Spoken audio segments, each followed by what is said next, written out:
أعوذ بالله من الشيطان الرجيم بسم الله الرحمن الرحيم الحمد لله رب العالمين الرحمن الرحيم مالك يوم الدين إياك نعبد وإياك نستعين اهدنا الصراط المستقيم صراط الذين أنعمت عليهم غير المغضوب عليهم ولا الضالين آمين اللهم صل على سيدنا محمد وعلى آل سيدنا محمد كما صليت على سيدنا إبراهيم وعلى آل سيدنا إبراهيم وبارك على سيدنا محمد وعلى آل سيدنا محمد كما باركت على سيدنا إبراهيم وعلى آل سيدنا إبراهيم العالمين إنك حميد مجيد.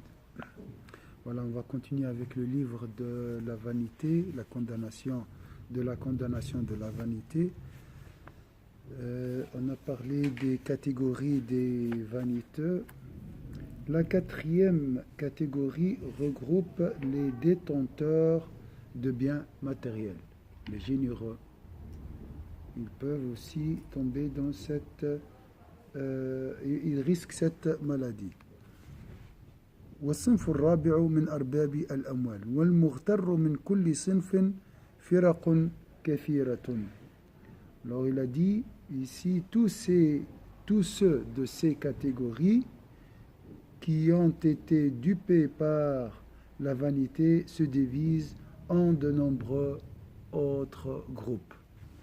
Donc il y a des subdivisions. Dans chaque catégorie, il y a des groupes de plusieurs sous-catégories, sous-groupes. وجهات غرورهم مختلفة. Les aspects de leur vanité sont multiples.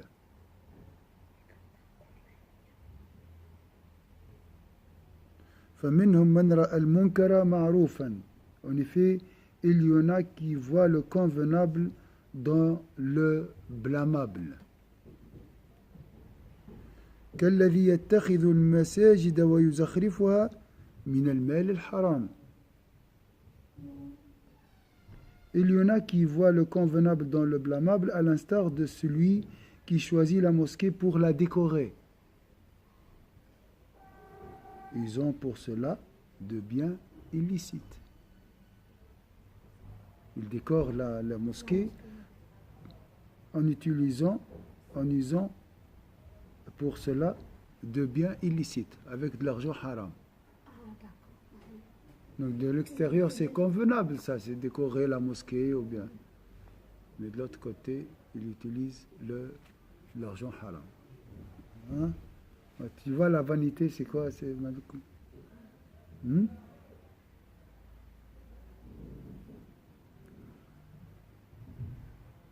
ومنهم من لم يميز بين ما يسعى فيه لنفسه وبين ما يسعى فيه لله تعالى.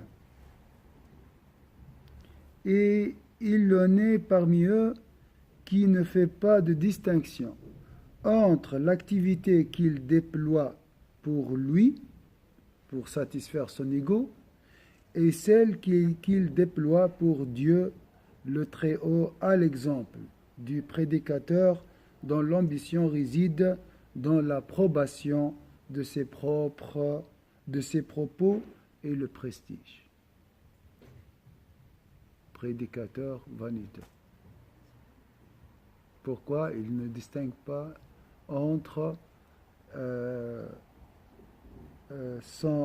l'activité, comme il a dit, qu'il déploie pour lui-même et celle qu'il déploie pour Dieu. La sincérité ici. كالواعظ الذي غرضه القبول والجاه ومنهم من يترك الأهم ويشتغل بغيره. Il en est qui délaisse le plus important pour s'affairer à autre chose. ومنهم من يترك الفرض ويشتغل بالنافلة. Et donc, on a dit, il y en a qui délaissent le plus important pour s'affairer à autre chose. D'autres qui délaissent ce qui de la religion est obligatoire au profit de la pratique surrogatoire. Il laisse ce qui est obligatoire et il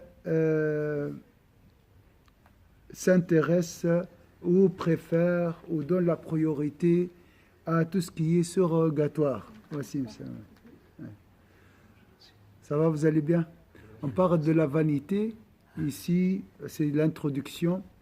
Là, on est avec une catégorie. Il y a plusieurs groupes dans chaque catégorie. Il y a les vaniteux savants, il y a les vaniteux généreux, il y a les vaniteux, comme on a vu, mystiques. Donc, on peut trouver la vanité, elle touche plusieurs catégories. Et dans chaque catégorie, il y a des groupes, ou bien des sous-groupes, de sous-divisions. Est-ce que c'est clair? ومنهم من يترك اللباب ويشتغل بالقشر. Et d'autres encore qui abandonnent l'essentiel pour s'occuper du superficiel. كالذي يكون همه في الصلاة مقصورا على تصحيح مخارج الحروف. Il donne un exemple ici. Donc on a dit celui ici, d'autres encore qui abandonnent l'essentiel pour s'occuper du superficiel. C'est une forme de vanité. À l'instar de celui dont l'intérêt pour la prière est moindre que l'intérêt qu'il porte à la correction de l'origine des lettres, ainsi qu'à d'autres éléments de base qui ne peuvent être éclairés que par un exposé détaillé des groupes qui les constituent et grâce aux exemples donnés. Donc, au lieu de s'intéresser à l'humilité de la prière, il s'intéresse plutôt sur l'articulation et la psalmodie. La lettre. Ça existe aussi, ça. Ça, c'est un exemple de celui de ces vaniteux qui s'occupent du superficiel et abandonnent l'essentiel. C'est juste un exemple, mais il y a plusieurs catégories, il y a plusieurs exemples, hein, vous savez. إلى غير ذلك من المداخل لا تتضح إلا بتفصيل الفرق وضرب الأمثلة. ولنبدأ أولا بذكر غرور العلماء. Hier, je dois corriger, j'ai dit que Bal'am ibn Ba'ura était un prophète, mais en fait c'était un grand saint parmi la communauté de Moïse, qui s'est égaré, bien sûr. Ce n'était pas un prophète. J'ai cherché, je me suis trompé. Je vais corriger le sermon dans le sermon prochain, Inch'Allah. Alors, commençons avant tout par le rappel de la vanité de qui? Il va commencer par, on a dit, la vanité des mécréants, vanité des généreux, vanité des pieux, vanité des rapprochés, vanité de tout le monde. Ils peuvent être dupés par la vanité.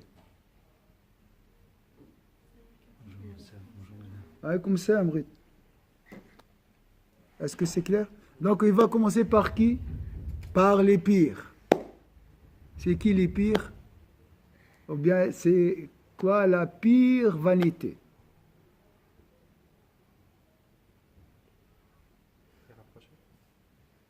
C'est vrai. Oui, c'est les rapprochés. Oui, c'est vrai. Bon, en fait, elle est très faible, la vanité qui peut toucher les rapprochés. Les rapprochés, vraiment, ils ont une station très élevée. Ils sont quand même préservés, protégés par Allah. Il a dit les savants. La vanité des savants. ولكن بعد بيان ذم الغرور وبيان حقيقته وحده بيان ذم الغرور وحقيقته وأمثلته. Alors, exposé de la condamnation de la vanité, de sa signification propre et des aspects qu'elle revêt. Donc, on va commencer tout d'abord par la signification de la vanité. Comme ça, parce qu'on a discuté trop sur la définition.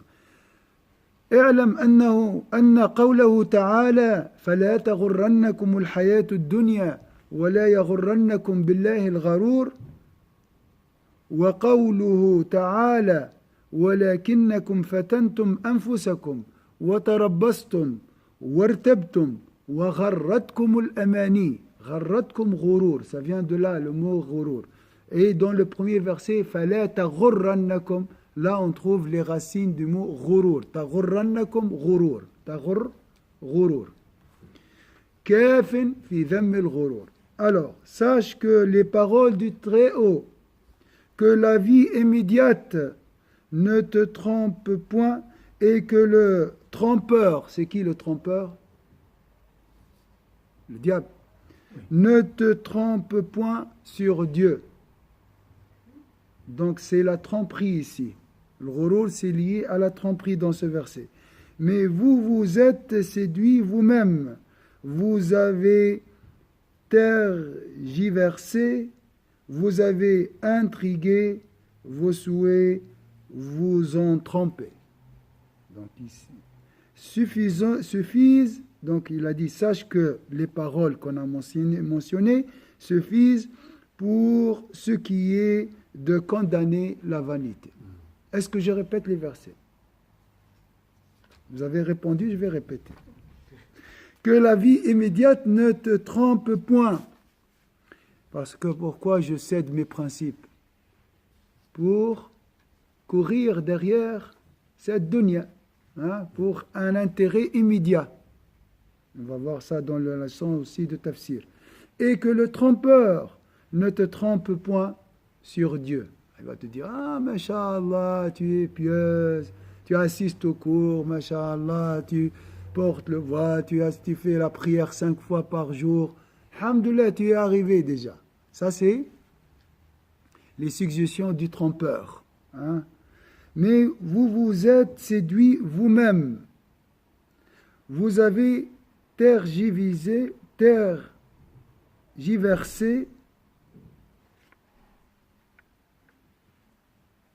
tarabastum peut-être ici dans le sens ajourner, reporter les choses, ou bien attendre, voilà. C'est ça, Guy, voilà. Vous avez intrigué, vos souhaits vous ont trompé. Donc ici, le Coran parle des souhaits qui peuvent nous tromper. Moi, je souhaite être un savant, mais ce n'est pas le cas. Attention, il y a une différence entre des vœux et la réalité. Des fois, on peut les superposer. On pense, c'est par vanité que nos vœux sont déjà réalisés. Non, réveille-toi. C'est ça l'idée de... Est-ce que c'est clair ici? Salam alaikum Mili. Ça va? J'ai les livres en haut, alhamdoulilah. Je vais bien. Ils sont arrivés. Alhamdoulilah. Merci.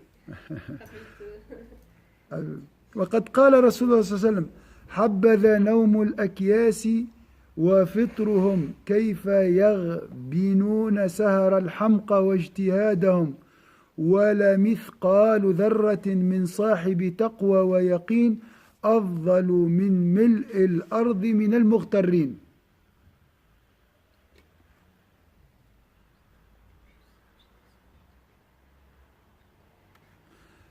Et ça peut être la parole du prophète comme ça peut être une parole d'un compagnon, mais il y a une grande sagesse ici à tirer. Alors, quelle est la sagesse d'après cette expression, cette sentence? Et le messager de Dieu, que la paix et le salut soient sur lui, a certes dit combien meilleur est le sommeil des hommes doués de sagacité. Sommeil d'un homme doué de sagacité, un homme qui dort, un homme sagace, un homme doué d'intelligence. Et combien il surpasse les veillées nocturnes des sots. Alors comment le sommeil d'un doué de sagacité surpasse les veillées nocturnes des sots. Un sot qui veille la nuit et un homme perspicace dort. Comment ça? Ça se fait pas. Peut-être la suite peut vous aider, Inch'Allah. En vérité, une once de grain provenant d'un homme pieux et convaincu vaut mieux que la terre emplie d'hommes que la vanité a dupé.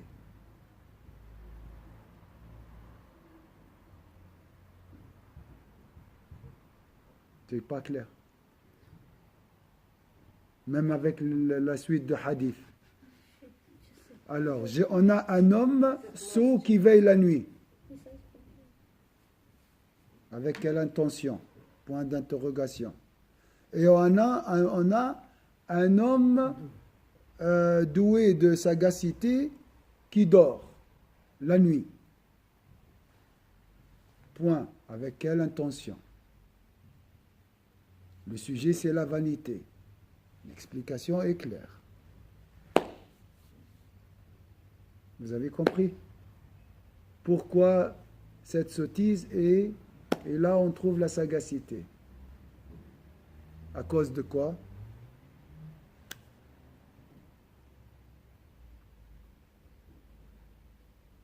Dans quel état notre ami le sot a veillé la nuit? Avec quelle intention?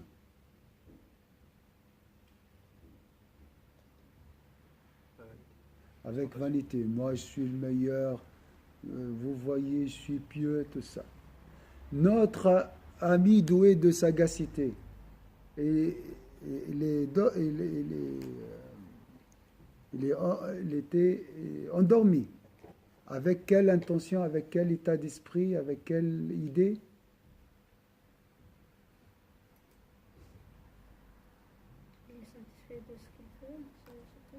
On ne peut pas être satisfait du sommeil.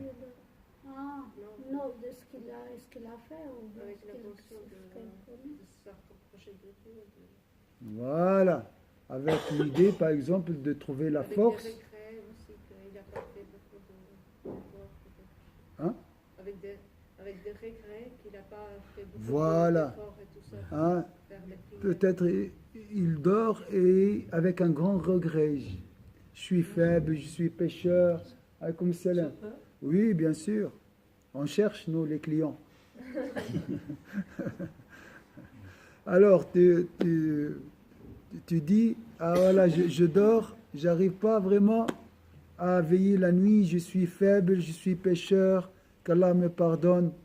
Et l'autre, il a veillé la nuit, mais avec cette arrogance et cet orgueil. Donc, le premier est considéré comme doué de sagacité, le deuxième est compté parmi les sots. Est-ce que vous voyez le danger de la vanité et l'importance d'un grain de piété. Hein?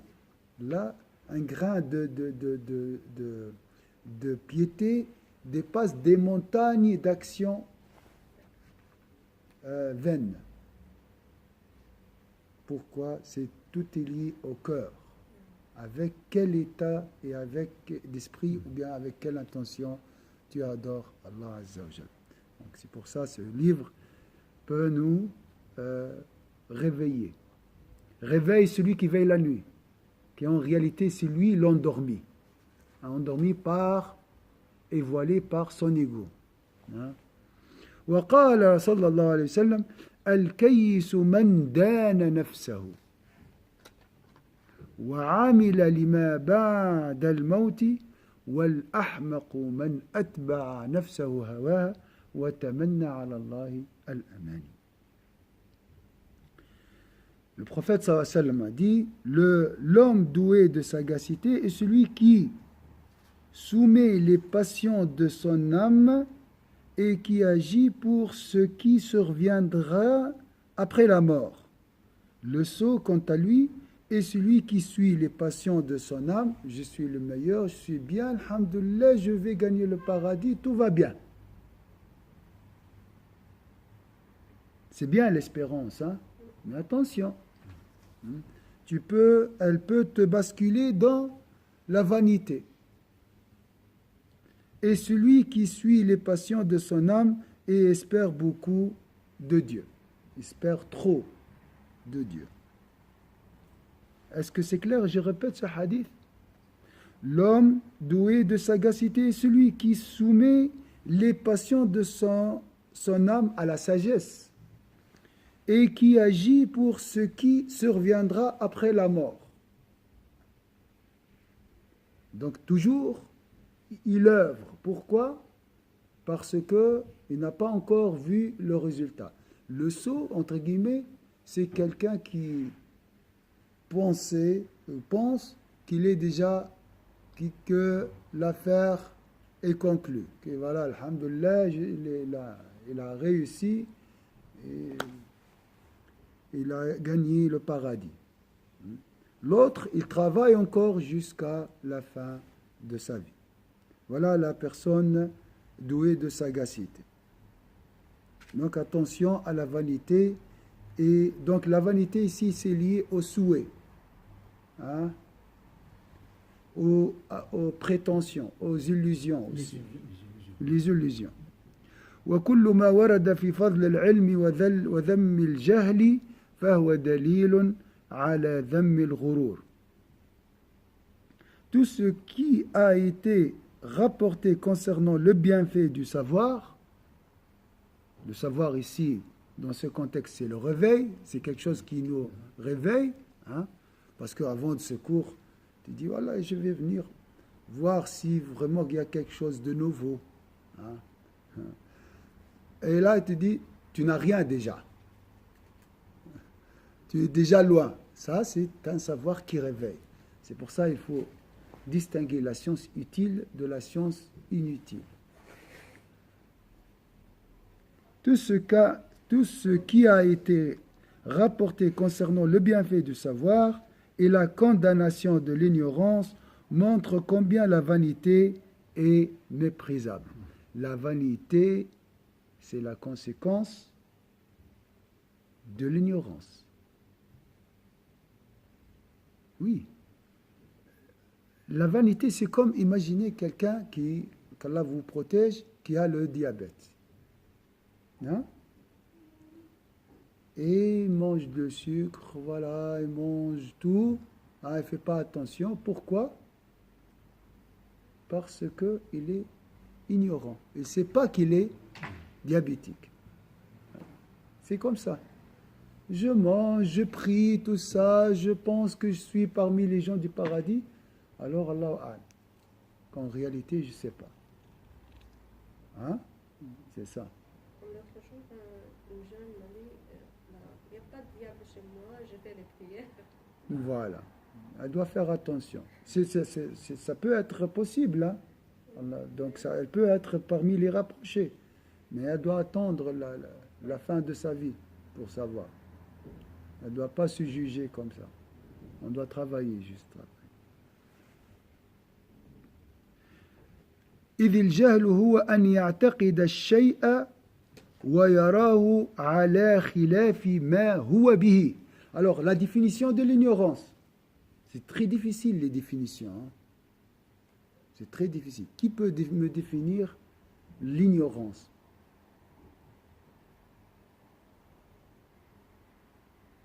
Ça, c'est quelle couleur? Beige. Moi, je suis ignorant. Je dis, elle est rouge. Voilà. Alors, l'ignorance, tout ce qui a été rapporté concernant le bienfait du savoir et la condamnation de l'ignorance montre combien la vanité est méprisable, car on désigne par vanité certaines catégories de l'ignorance, puisque l'ignorance consiste en ce que l'on soit convaincu d'une chose dont l'appréciation qu'on en fait est contraire à ce qu'elle est réellement. C'est bien cette définition, je la répète. Alors, l'ignorance consiste en ce que l'on soit convaincu d'une chose, moi je suis convaincu que je suis pieux, dont l'appréciation qu'on en fait est contraire à ce qu'elle est réellement. Alors que la réalité, je suis hypocrite. C'est une ignorance. Donc la vanité, c'est une ignorance. Est-ce que c'est clair ici? والغرور هو جهل. La vanité est de ce fait une ignorance. إلا أن كل جهل ليس بغرور. Donc, est-ce que c'est réciproque? Toute ignorance est une vanité et toute vanité est une ignorance? Non. Donc, il y a des gens qui sont des analphabètes. Ils sont ignorants, mais ils ne sont pas vaniteux. Mais tout vaniteux est ignorant. Allah. La vanité, et de ce fait, est une ignorance, à ceci près que toute ignorance n'est pas nécessairement une vanité. بل يستدعي الغرور مغرورا فيه مخصوصا ومغرورا به وهو الذي يغره فمهما كان المجهول المعتقد شيئا يوافق الهوى وكان السبب الموجب للجهل شبهة ومخيلة فاسدة يظن أنها دليل ولا تكون دليلا سمي الجهل الحاصل به غرورا فالغرور هو سكون النفس إلى ما يوافق الهوى ويميل إليه الطبع عن شبهة وخدعة من الشيطان.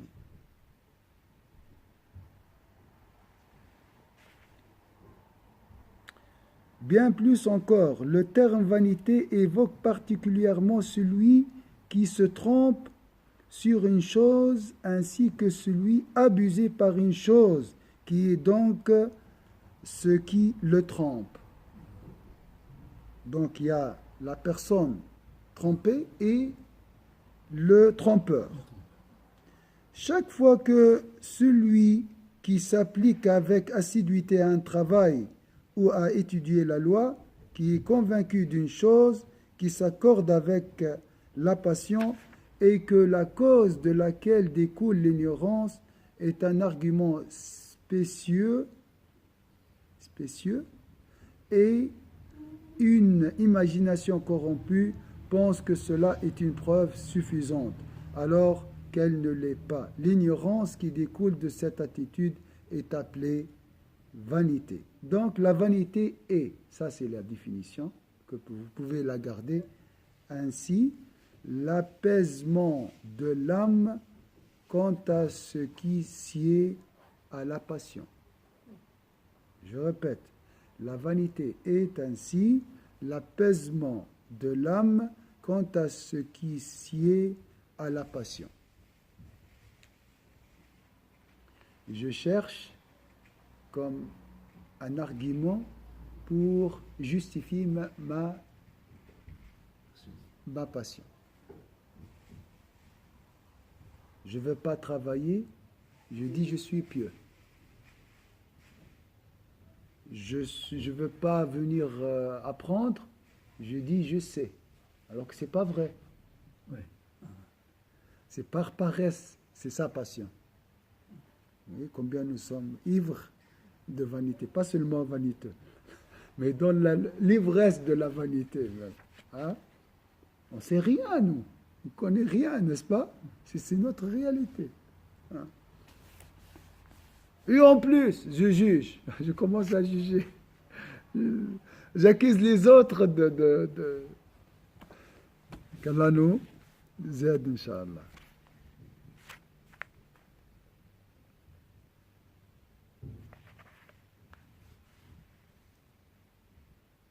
فمن اعتقد أنه على خير إما في العاجل أو في الآجل عن شبهة فاسدة فهو مغرور. عندك دليل؟ Tu as la preuve? Tu es pieux, pieuse. Tu as la preuve? Et alors? Mais bien sûr, moi je ne dis pas que je suis pieux. Mais intérieurement, je le dis. Hein? La preuve, je n'ai pas veillé la nuit. Je n'ai pas besoin. parce que je suis satisfait. Je le dis autrement, par l'action, par l'abstention, je veux dire. C'est vrai ou pas? Quand j'entends une leçon, ça ne m'intéresse pas. Des fois, pour les gens humbles, sont intéressés. Et même si l'information est répétée 1000 fois, est-ce que tu l'as mis en pratique déjà? Est-ce qu'elle est intégrée dans ton cœur? Oui, tu la connais superficiellement par la raison. C'est bien. Elle est dans ta mémoire. Oui, mais elle n'est pas dans ton cœur. Elle n'est pas dans ton comportement. C'est vrai ou pas? Donc attention à la vanité. C'est une maladie très dangereuse qui touche bien sûr tout le monde. Tout le monde. On va voir. Le naturel y penche alors sous l'effet d'un argument spécieux et d'une duperie de diable, celui qui est convaincu qu'il est un bien, soit présentement, soit ultérieurement, en s'appuyant pour cela sur un argument spécieux corrompu, dit « J'ai assisté à ce cours. Il n'y a pas mieux. » Ça, c'est un argument. Regarde, les autres sont dans l'insouciance. Tu vois? Ça, c'est un argument corrompu. Ça ne veut rien dire, ça. Allahu Alam. Et donc, vaniteux. La majorité des gens ont une haute opinion de leur personne, alors qu'ils sont à ce sujet dans l'erreur. La majorité disent, moi, alhamdoulilah, c'est les autres. C'est vrai ou pas? Tout le monde, même s'il ne le dit pas. Hein? La majorité. فأكثر الناس يظنون بأنفسهم الخير وهم مخطئون فأكثر الناس إذا مغرورون وإن اختلفت أصناف غرورهم واختلفت درجاتهم حتى كان غرور بعضهم أظهر وأشد من بعض وأظهرها وأشدها غرور الكفار وغرور العصاة والفساق فنورد لهما أمثلة لحقيقة الغرور.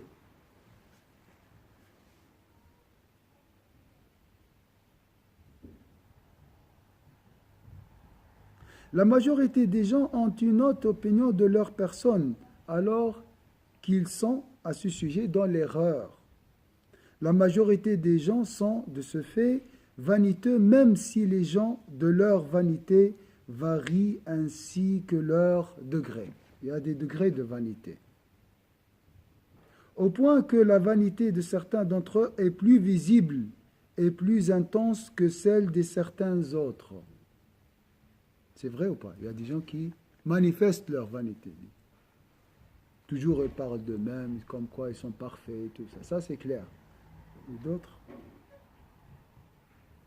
La plus visible et la plus intense étant la vanité des mécréants ainsi que celle des insoumis et des pervers. Nous rapportons, alaykoum salam, maintenant des exemples pour chacune de ces deux catégories quant à la signification propre de la vanité.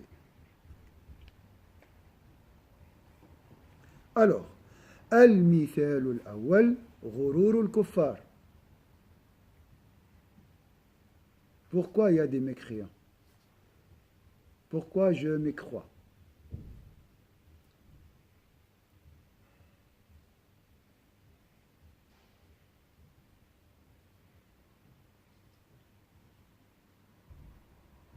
Vous avez une réponse? Pourquoi il y a des gens qui ne croient pas? Ils ne pensent pas avoir besoin de Dieu. C'est une vanité, c'est juste. Je pense, il va dire le Ghazali plus tard, parce qu'ils ont peur des charges, des tâches. Ils ont peur de prier. Ils ont peur d'être chargés. Hein, des préceptes.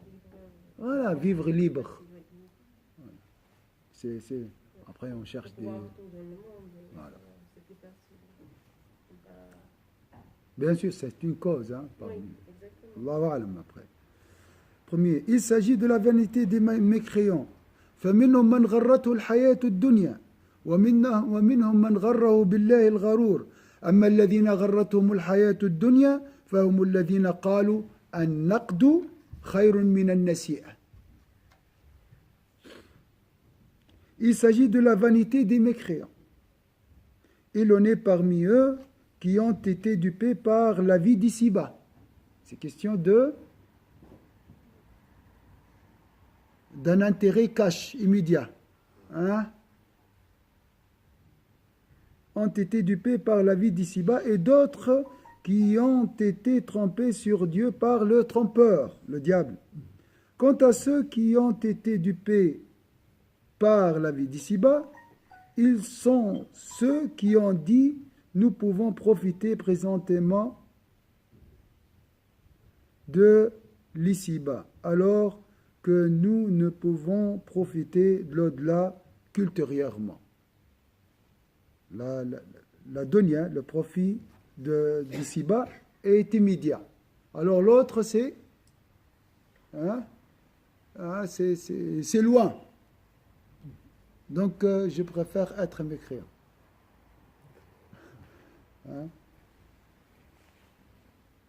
Wa dunya naqdun, la dunya c'est cash maintenant, alors que la vie de l'au-delà c'est nasi'atun, je ne sais pas comment il va traduire ça. C'est alors ils ont aussi dit la certitude est préférable au doute. Les plaisirs de l'ici-bas sont une certitude. Et shir, c'est pas les mécréances. Nous-mêmes, nous disons la même chose. Les plaisirs, shir. Hein? النسيء هون لها معنى غير النسيء يحلونه عاما هو التأخير. ولا نفس الشيء. هو نفس المعنى. نفس المعنى. الآخر يعني مؤجل وهذا نقد عاجل. Ils ont dit quoi? Moi j'ai dit c'est pas les mécréants, même nous on dit la même chose. Nous qui prétendons être croyants face à un plaisir immédiat et un plaisir ultérieur, je fais quoi? Je vous laisse répondre. Qu'Allah nous protège. Ils ont aussi dit la certitude est préférable au doute. Là, la vie de l'au-delà, c'est Allah, on n'est pas sûr. Hein? Mais la dunya, c'est palpable. Hein? C'est réel. Hein? Donc, on préfère ce qui est certitude sur ce qui est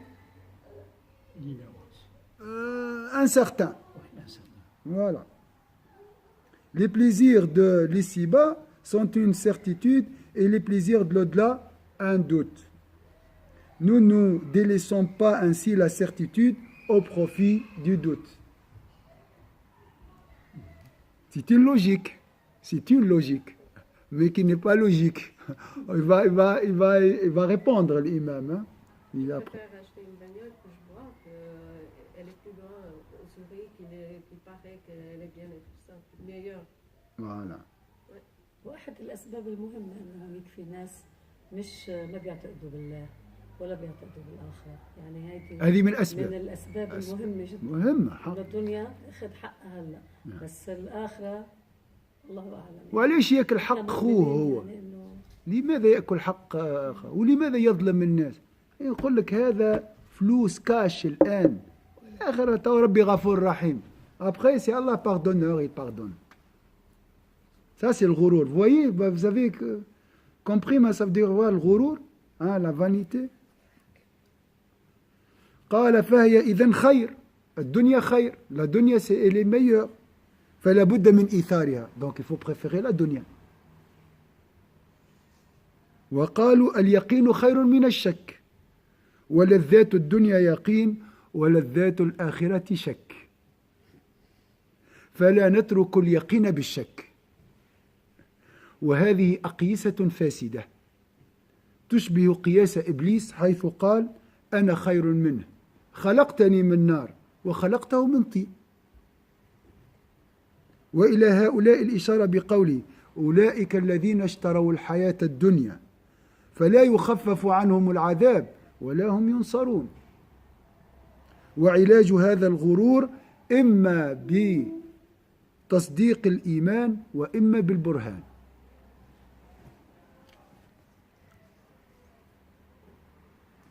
Ce sont là des comparaisons déficientes qui ressemblent à la comparaison qu'a faite Iblis lorsqu'il dit « Je suis meilleur que lui. Tu m'as créé du feu et tu l'as créé d'argile. » Vous voyez?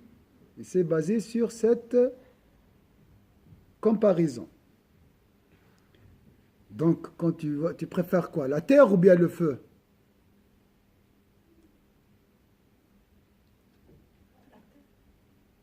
C'est pas parce qu'Adam il vient de la terre, mais comme ça, de l'extérieur. Le feu, c'est joli, c'est la chaleur, c'est l'ambiance. La terre, ça brûle, il y a quelque chose, hein, quand même.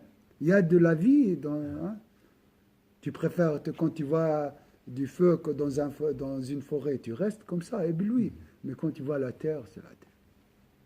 Donc, ouais, de l'extérieur, la dunya, le monde d'ici-bas, est plus merveilleux, plus intéressant que la vie de l'au-delà. C'est vrai ou pas? De l'extérieur.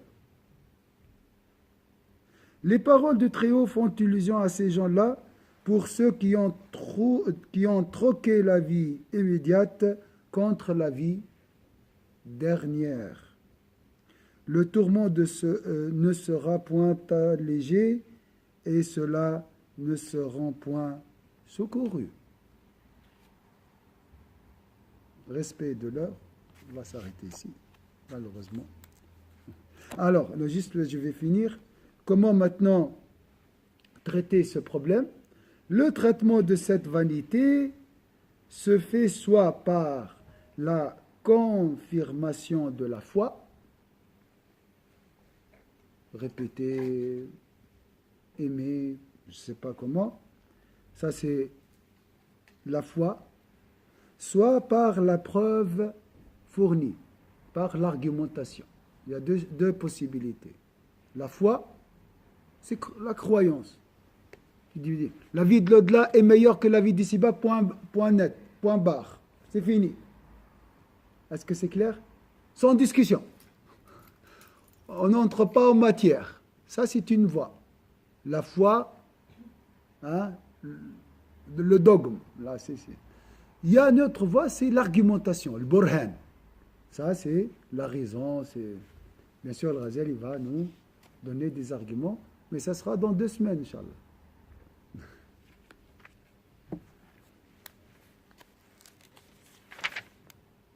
Une petite pause de 5 minutes.